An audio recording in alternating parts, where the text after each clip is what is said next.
Quintanilla here. I have to talk to you guys about leasing a home today. So I hope that you guys are having a great afternoon. It is again the live at 5. I think that's what we're going to start calling this. If you guys want to get in contact with me, my information is right there at the ticker at the bottom. So feel free and get in contact. My name is Hugo Quintanilla. I am a realtor with Long and Foster, North Potomac, Rockville. I am licensed in Maryland, but can help you all over the United States.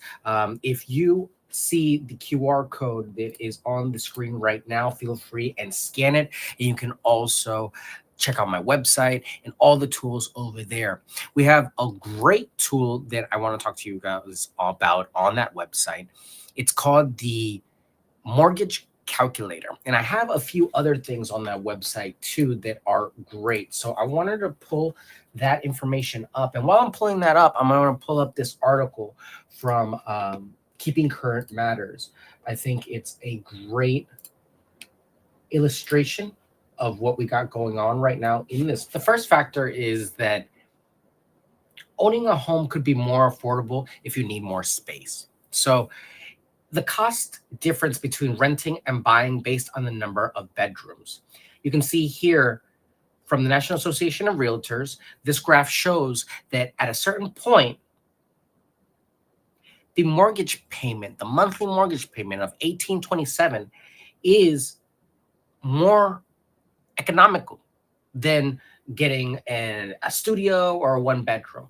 So when it comes to space, you have to think about how much you need for the future, how much are you willing to spend for today, because prices are going to be going up either way. They're going to be going up for rentals as well as properties that are for sale. So kind of pick your poison at this point. It's either you're going to lock in a low lease that gives you the ability to save money so that you can buy a house one day, or you're going to purchase a home as soon as you're financially stable enough to, so that you can get onto the road of building equity and a portfolio and really earning with your real estate. Because it does you no good if you buy real estate, okay, and then sell it in a year. No, you're losing money. Real estate is a long-term game, and it really takes time to build equity. Also, building equity, the more equity you build over time, the more profit you'll see. You wait on a property 20, 30 years, you're going to see tons of returns versus a property that you sell in 5 to 7. So always keep that in mind. The second point too, again going with that, is that home ownership allows you to start building equity. Like I was saying, every year that the property appreciates in value because of what's around it, you can use that value when you sell the property. If you make improvements, you can use that investment as a return and make even more proceeds when you sell. There are companies that can help you out to actually get the property ready for sale before even paying them. There are companies like Curbio that work where you can get all the work done by a licensed contractor and team of contractors and pay for it from the proceeds of the sale, because everyone knows that a property that's move in ready, that looks great, that looks like it's good to go and HGTV ready, it's just going to sell for more, especially in a market when interest rates are so high and people, they already feel like they're paying so much for a property. They want everything to be as perfect as possible. So think about that when you're, kind of considering the difference between the expense that you're going to have in buying a home versus leasing a home. Of course, no one can ignore the fact that it's going to take more money to buy a home. Getting you prepared is a little bit more difficult, but you're going to be doing the same sort of applications, the same sort of investigation, and answering the same sort of questions for both scenarios. If anything, I personally believe it's almost harder to qualify for rentals than it is for a lease, for a mortgage, because a lease, a rental, you're being put against the scrutiny of the landlord, which could be tainted or skewed by the listing agent, by their prior experiences, and by their own prejudices. Sometimes they're just landlords that are not good landlords. They don't know the rules and they want to do things that are not permitted, at least not the way that we do business. So you have to keep in mind that you kind of get what you pay for. So with a rental, you have a certain level of freedom, yes. A certain level of responsibility, yes. But there is no ownership. And I have families that have lived in rentals for 10 years, more than 5 years, where they're paying off mortgages for someone else. And I'll be honest, there's no rental unless the person is really kind and is really giving you a helping hand that is the price of the mortgage. Most people, if the numbers are looking right, they're going to try to make some sort of profit, even if it's small, because no one wants to pay their mortgage. Everyone would love it if somebody else paid their mortgage. So why not have the tenant pay it? Tenants pay the mortgage plus their own utilities. It's a great business. It's not cut out for everybody. It's not meant to be the type of business that you have just willy-nilly and not really pay attention to it or take care of it. You have to be on top of it all day long. Well, not all day long, but you have to be on top of it. And you have to have capital for something like this. So again, the key points that we always go back to are, is it a good time to buy? What will it take to buy? What are the benefits of buying? I'm going to pull up my website so I can show you guys where the calculator is. And you can see here. Give me one moment while I switch screens for you.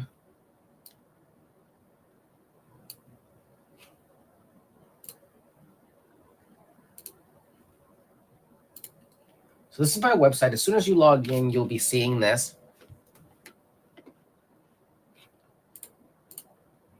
Here you go. Good old-fashioned website. And you can just go in here and type in an address, zip code. You can see here my profile, my information, my designations, current listings, open houses, recently sold. Cool little video that I did with G-Car last year. And this great calculator here at the bottom. Introducing smarter home searches. There is your price tag, and then there is your monthly payment. Before you start shopping, get a better sense of what your money can get you. And you can type in here, what will your monthly payment get you? So for example, I have a client right now, they're $3,000 a month. If you type in there 3,000 and hit search, what you'll see is all the properties that are available in their price range.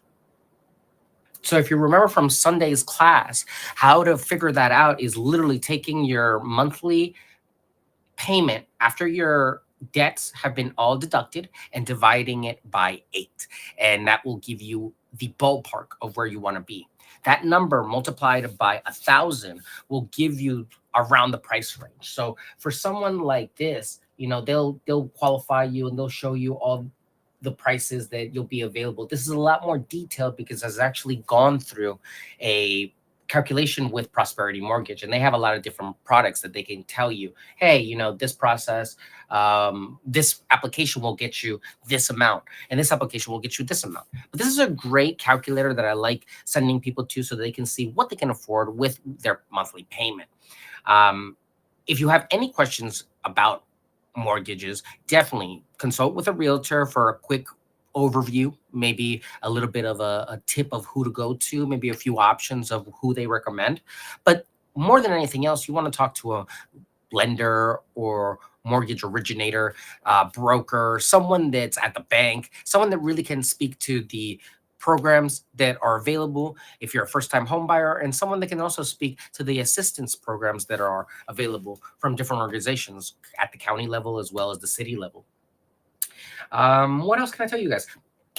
Something that we keep running into when it comes to leasing properties is credit. And this is, again, going back to the conversation of, hey, what you have to do to get your credit ready for buying. You got to stop spending so much money, guys. More than anything else, your credit utilization has to be preferably less than 33%. You have to take some time and figure out where your money is going and be purposeful with your money. You have to pay down debts. And really, the only way to get your credit score up is taking care of your collections, being knowledgeable of what's on your credit report, and paying your debts on time. Even if it's the minimum payment, a minimum payment is better than no payment. If you're running into problems with payments, please, I implore you, call your credit card companies, call your providers, make sure that they are actually in the know and work out on plans, especially after the pandemic. There have been tons of initiatives made on behalf of the purchaser and consumer to protect them from such hardships as what we saw in the last few years, or even financial hardships. There are tons of programs for stuff like that too. So think about where your credit is. Go to myfreecreditreport.com, go to Credit Karma, check out those reports, be knowledgeable what's on them. Being aware that most places are going to ask you for a lot of money. They're going to ask you either for 1 month's security deposit or 2, depending on your credit. They're going to definitely ask you for 1 month's rent. So we're talking at least a minimum of 2 monthly payments for the start of the lease. So you got to have that ready. Going back to my example of 3,000, let me take this off there, you can see me. Going back to this example here, 3,000, the person would have to make about $9,000 a month to qualify for a property. Typically, right now, most applications will admit a 650, which is an average credit score, but most landlords are looking for someone that has a 700 plus. So you got to keep that in mind if you're applying. Credit Karma tends to inflate their numbers a little bit more because they actually sell your information to credit card providers to help you get more credit and help build. So you can expect your point score to be a little bit higher on Credit Karma, about 20 points or so.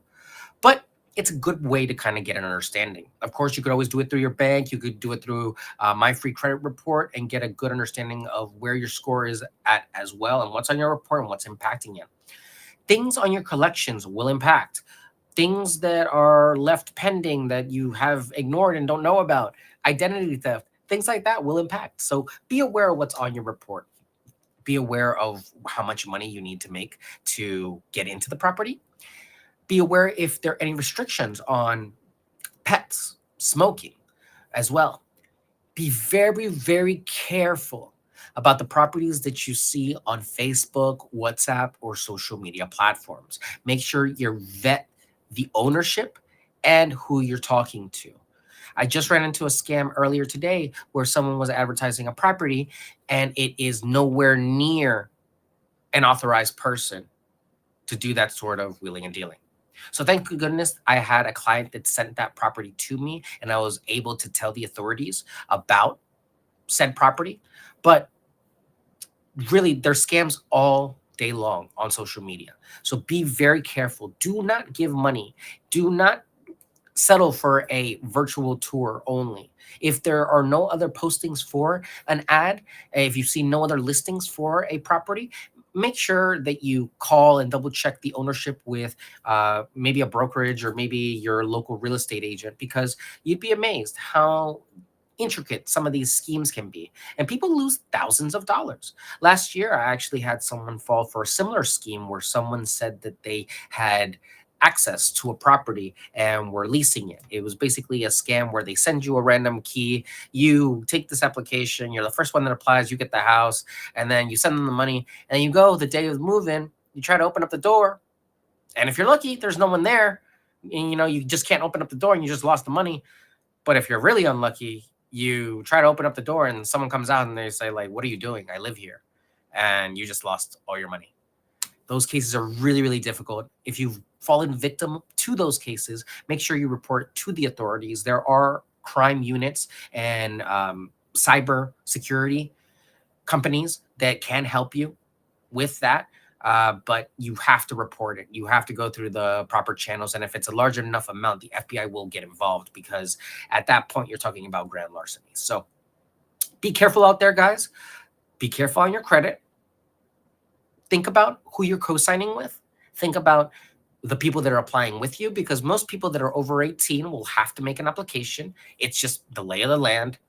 Sometimes you're lucky, and if you mention that a person is a student, they might not count. But most often, you are will have to perform an application and have them pay for it, just like anybody else, even if they're a 18-year-old and not working. So be aware of how much it's going to take to apply to a place. So you don't want to just be applying willy nilly, because if you do, you could lose out on a lot of money. I've had clients that no one has really told them exactly what's wrong with their situation. So they don't know that they need to work on something before they apply to another place. So they keep applying. And at the end of the day, they have lost a whole bunch of money and have nothing to show for it. They're defeated. They're staying in the property, or really can't and have to emergency move somewhere else. So I hate it when those cases get to that point where it becomes a desperate move. And really, people can't make good decisions in survival mode. We can only make our best decisions when we're in a mindset that is conducive to better thought. You can't solve a problem from the mindset that created it. So while you have a chance to kind of ask these questions to someone like me, or someone online, or someone that you think might be an authority that can give you good advice, talk to people. Get in the mind frame of working on these things day by day. Sometimes it's very difficult to overcome a project because of the sheer scope of it all. Renting a house, getting ready to rent a house, getting ready to buy a house, they're all very daunting when you think about it. Especially if you're younger, if you're a millennial, if you're a Gen Z, and you're going out into the world for the first time. You're going out there and you don't know what you need, you don't know where to start. I'll tell you, take care of your credit. Don't spend more than you make. Never. Try to keep it under 30%. Be good about building good relationships with the people that you work with and that you live around and that you have relationships with. Those relationships can really help you open doors, not just metaphorically, but physically. Learn from every job that you've been at and really try to take something from every one of those positions, because you'll realize that those positions will help you not only relate to more people in the world, but also be able to advocate for your case in better ways. You'll be able to see the options that you have. And sometimes it's not that you can't do things, it's that you've never seen it done before. Maybe you've been the first person to invest in a house. Maybe you've been the first person to go to school. Maybe you've been the first person to actually, learn English. It sometimes gets very granular like that. And you can't forget the small victories. Renting a home is great, but it's a huge, huge endeavor, and it's a huge, huge win.